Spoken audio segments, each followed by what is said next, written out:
Hello बच्चों, अगर आज के इस वीडियो में घातांक की अगर आपने 10 नियम पढ़ लिए तो मेरा चैलेंज है आप ऐसे सवालों को सेकंडों में हल करने लग जाओगे। तो इनको तो हम करेंगे लास्ट में हल, पहले हम घातांक के जो 10 नियम है उनको देखेंगे। तो चलो शुरू करते हैं। घातांक का पहला नियम लिख रहा हूं यहां पर मैं। घातांक का पहला नियम है 1 की घात m गुणा 1 की घात n, जिसका उत्तर आता है 1 की घात m प्लस n।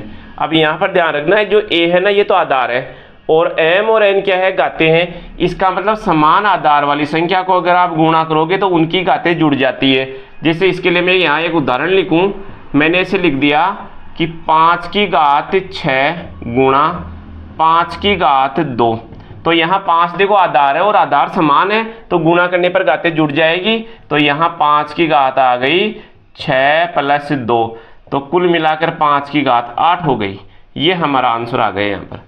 इसी प्रकार अब घातांक का देखो दूसरा नियम देखेंगे।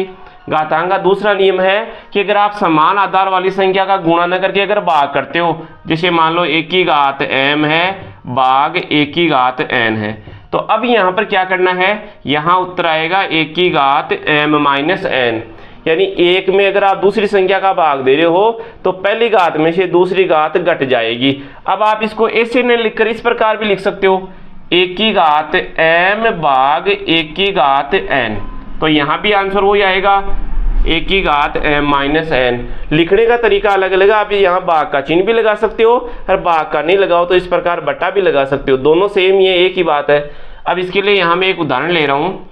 जैसे मानो मैंने ऐसे ले लिया कि 9 की घात 4 है भाग, यहाँ लिख दिया 9 की घात 2। तो यहाँ पर क्या आएगा, 9 की घात 4 माइनस 2 आएगा। पहली घात में से दूसरी घात को कम करना है और जब कम करेंगे तो 9 की घात आ गई 2। ठीक है, अब इसको आप इस प्रकार भी लिख सकते हैं, बट्टे में आ जाए तो भी वो सेम ही बात है, एक ही है, कोई दिक्कत नहीं है कि भाग का चिन्ह लगाओ या बट्टे में लो, एक ही बात है। इसके बाद में घातांक का तीसरा नियम। घातांक का तीसरा नियम ये है कि 1 की घात m गुणा b की घात m। अब की बार घात समान है, अगर घात समान है और आधार अलग अलग आ जाए तो अगर ये आधार गुणा हो रहा है तो गुणा कर लो और अगर यहाँ भाग है तो भाग कर लो। लेकिन अभी तो यहाँ गुणा हो रहा है तो a गुणा b आएगा और घात आ जाएगी दोनों के कॉमन। अगर समान घात आएगी तो ये घात यहाँ उभयनिष्ठ आ जाएगी, कॉमन आ जाएगी, और अंदर वाली जो संख्या गुणा है तो गुणा कर लो और भाग हो रही तो भाग कर लो। अब इसके लिए यहाँ पर मैं एक उदाहरण ले रहा हूँ। जैसे मैंने ऐसे ले लिया कि 10 की घात 5 गुणा 2 की घात 5। ठीक है, तो यहां पर हम क्या करेंगे, अब लिखेंगे 10 गुणा 2 और घात को कॉमन बाहर ले लेंगे तो यहां से आ गया 20 की घात 5। ये हमारा आंसर आ गया। तो अगर आधार अलग आते हैं, घातें समान आती है तो घात को कॉमन लेना है। तो 3 नियम हो गए। अब इसके बाद में घातांक का चौथा नियम देखेंगे। देखो चौथा नियम क्या है, 1 की घात m भाग b की घात m। अगर घात समान है और आधार अलग अलग आ जाए तो आधार अगर गुणा होता है तो कोष्टक में गुणा करके लिखना है, जो तीसरे नियम में लिखा था। और अगर इनके बीच में भाग का चिन्ह लग रहा है तो आपको क्या करना है, कोष्टक के अंदर भी भाग ही लगाना है। अब आप इस नियम को इस प्रकार लिख सकते हो कि 1 की घात m भाग b की घात m। भाई बट्टा लगाओ या इस तरह से भाग लगाओ, एक ही बात है। तो यहाँ से क्या आएगा, a बट्टा b और घात कॉमन आ जाएगी दोनों के ऊपर। तो आप इस प्रकार भी इसको लिख सकते हैं। अब यहाँ इसके लिए मैं एक उदाहरण ले रहा हूँ। जैसे मैंने ऐसे ले लिया कि 15 के घात है 5 भाग 5 के घात भी 5 है। अब इसको हल करेंगे तो यहाँ ऐसे लिखेंगे 15 भाग 5 और घात आ गई कॉमन ऊपर आ गई। अब 15 में आप 5 का भाग दोगे तो आंसर आएगा 3। तो आंसर आ गया यहाँ 3, तो बन गई 3 की घात 5। इसके बाद में घातांक का पांचवा नियम। घातांक का पांचवा नियम क्या है कि 1 की घात m है और फिर कोष्टक लगकर एक घात और आ गई, यानी एक ही संख्या के एक से ज्यादा घातें अगर आ जाती है तो वो घातें सभी गुणा होती है। तो यहाँ पर आएगा 1 की घात m गुणा n। अब इसके लिए यहाँ मैं एक उदाहरण ले लूँ। उदाहरण लिया मैंने यहाँ पर, जैसे मान लो ऐसे ले लिया 5 की घात 2 और ऊपर एक घात और ले ली 3। तो इस 5 के देखो 2 घात भी लग रही है 3 भी लग रही है, तो यहाँ बन गया 5 की घात 2 गुणा 3। तो आंसर आ गया 5 की घात 6। इसके बाद में घातांक का छठवां नियम कि अगर किसी संख्या के घात माइनस आ जाए, जैसे मानो यहाँ पर 1 की घात माइनस m है, अगर किसी भी संख्या के घात माइनस आ जाती है तो उस संख्या को नीचे भेज दो। जैसे अभी ये अंश में है भाई, इसमें नीचे बट्टे में 1 है तो ये संख्या अंश में है, इसको हर में भेज दो और हर वाली संख्या को ऊपर अंश में भेज दो। तो इसको ऐसे कर देंगे 1/1 की घात m, और ये घात अपने आप ही प्लस की बन जाएगी। अब इसके लिए यहाँ एक उदाहरण ले रहा हूँ। जैसे मैंने ऐसे ले लिया कि 5 की घात -7, ठीक है, 5 की घात लगा दी मैंने -7, तो यहाँ बन गया 1/5 की घात 7, और ये घात अपने आप ही प्लस की हो गई। अंश से हर में भेजते ही घात क्या हो गई, प्लस की हो गई। अब देखो इसके बाद में देखेंगे घातांक का 7वां नियम। घातांक का 7वां नियम ये है कि अगर कोई संख्या नीचे बट्टे में अगर माइनस आ जाए तो क्या करें। अगर नीचे माइनस आ जाती है तो इस संख्या को ऊपर अंश में भेज दो, क्योंकि ये हर में है तो इसको अंश में भेज दो। तो यहाँ बन गई 1 की घात m/1। अब बट्टा 1 लगाने की जरूरत नहीं है, आप 1 की घात m भी लिख सकते हो। अब यहाँ अगर मैं इसका एक उदाहरण लूँ, जैसे मानो मैंने ले लिया 1/3 की घात -2, तो यहाँ क्या होगा, ये नीचे वाली संख्या ऊपर जाएगी तो प्लस की बन जाएगी, और 3 की घात 2 आ गई तो यहाँ आंसर आ गया आपका 9। इसी प्रकार आगे है घातांक का 8वां नियम। घातांक का 8वां नियम ये है कि अगर किसी संख्या के घात अगर सम संख्या में आ जाए, जैसे मानो मैंने यहाँ संख्या ले ली -1 और -1 के घात सम संख्या में आ गई। सम आने का मतलब है कि यहाँ घात या तो 2 आ जाए, या फिर 4 आ जाए, या 6 आ जाए, या 8 आ जाए, या 10 आ जाए, या 12 आ जाए। अगर सम संख्या में आ जाती है तो ये संख्या तो गुणा होकर आएगी, लेकिन जो भी उत्तर आएगा वो प्लस का आएगा, ठीक है। अब यहाँ इसके लिए मैं एक उदाहरण ले रहा हूँ। उदाहरण ये है कि जैसे मानो यहाँ पर मैंने ले लिया -2 और -2 के घात लगा दी मैंने 6, ठीक है। तो अब जो उत्तर आएगा वो प्लस में आएगा, ठीक है। और 2 की घात 6 होने का मतलब है ये 2 6 बार है, 2 गुणा 2 गुणा 2 गुणा 2 गुणा 2 गुणा 2। अब 2 को 2 से गुणा करोगे 4, 4 को 2 से करोगे 8, 8 को 2 से करोगे 16, 16 को 2 से करोगे 32, और 32 को 2 से करोगे तो उत्तर आएगा 64।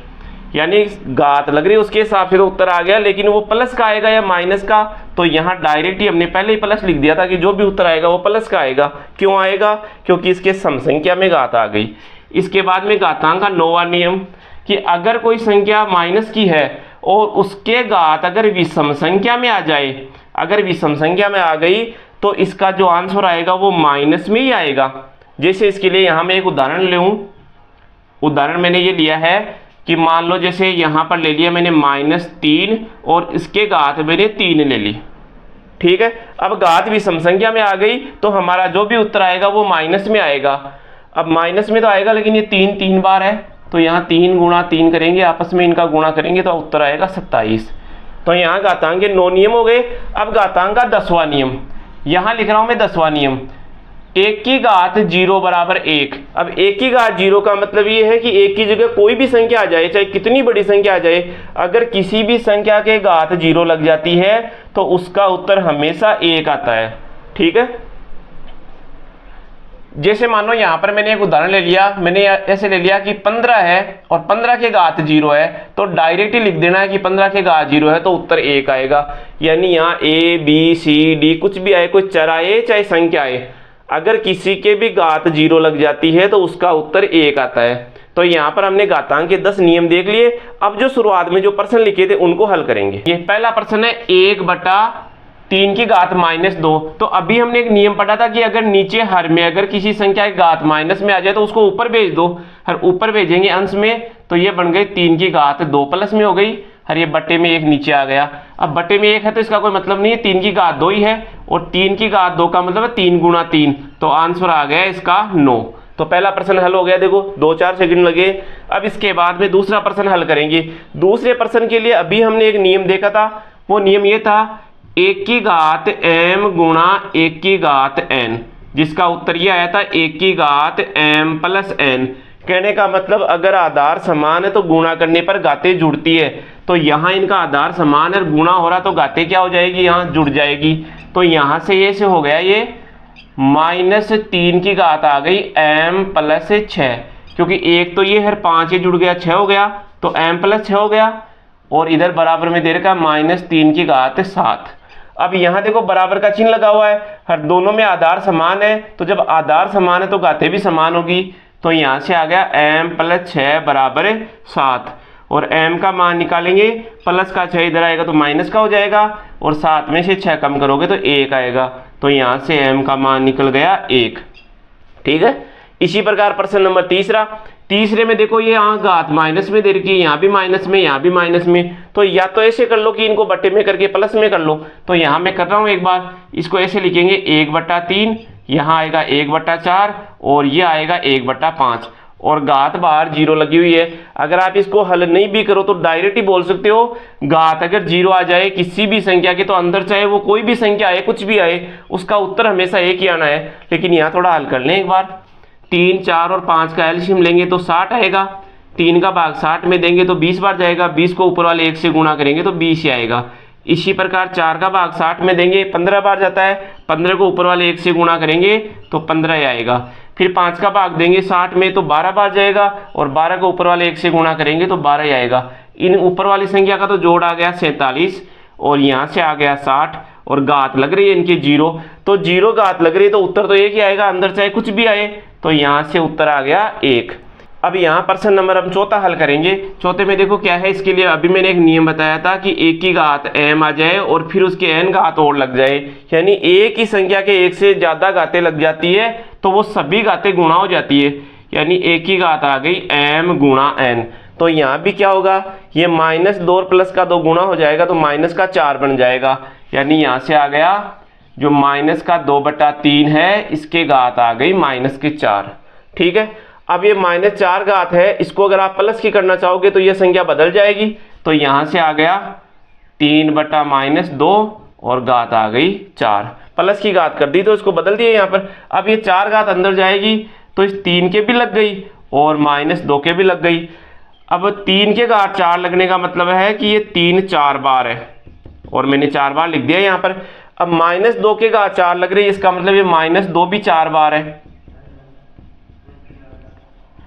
और ये मैंने 4 बार लिख दिया। अब 3 को 3 से गुणा करेंगे 9 आएगा, 9 को 3 से गुणा करेंगे 27 आएगा, 27 को 3 से गुणा करेंगे तो 81 आएगा। यहाँ देख लो, आप 2 को 2 से गुणा करोगे 4, 4 को फिर 2 से गुणा करोगे 8, 8 को 2 से गुणा करोगे 16। अब ये 16 प्लस का आएगा, क्योंकि आप माइनस को माइनस से गुणा करोगे तो प्लस, फिर इस प्लस को यहाँ माइनस से गुणा करोगे, यहाँ तक माइनस आ गया, और माइनस को फिर माइनस से गुणा करोगे तो क्या आएगा, प्लस। तो लास्ट में प्लस ही आएगा। और अभी मैंने इसके लिए एक नियम भी बताया था कि अगर कोई माइनस की संख्या है और उसके घात अगर सम संख्या में आ जाए, जैसे अभी मैंने एक नियम बताया था कि -1 इसके घात है सम संख्या में, सम का मतलब है 2, 4, 6, 8, अगर ऐसी घात आ जाए तो ये संख्या अपने आप ही प्लस की आएगी। और अगर ऐसे नहीं समझ में आ रहा तो इस तरह से कर लो। तो इस वीडियो में अपने घातांक के जो 10 नियम थे उनको अच्छी तरह से देख लिया, और साथ में 2-4 प्रश्नों को हल करके भी समझ लिया। अगर वीडियो आपको अच्छा लगा तो इसको लाइक कीजिए और चैनल को सब्सक्राइब कीजिए। धन्यवाद।